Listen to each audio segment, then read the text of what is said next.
CHCH Weekend sportscaster Justin Dunk of 3 Down Nation, which is the premier source of information for Canadian football. JD, thanks for joining us. Thanks, Bubba. Glad to be on with you, man. Well, you know, question number one, simple. On a scale of 0 to 10, what was your level of shock upon hearing this morning's announcement?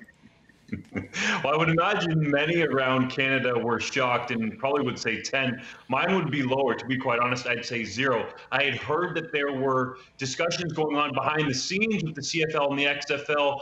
You just didn't know to what extent. So essentially the announcement today is just saying that, hey, we're talking, and that's it.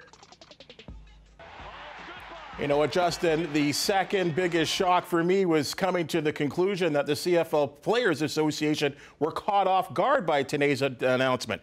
In an earlier statement, didn't the commissioner talk about improved relations with the PA?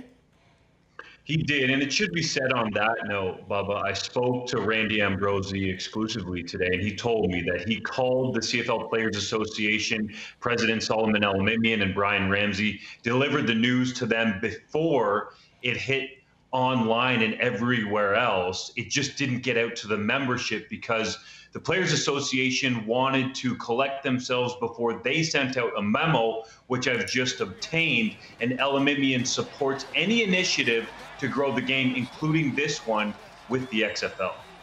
Now, obviously, this collaboration in its very early stages, but in your opinion, is the individuality of the Canadian game with its rules and teams and Canadian content at risk?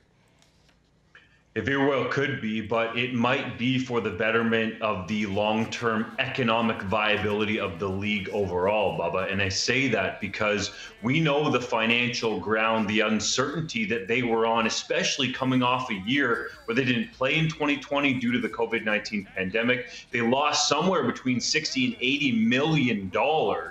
And they need to find a way to get back the generation that it lost. The guys like me that are in their mid-30s that don't follow the CFL, those are the people that they're going after with something like this.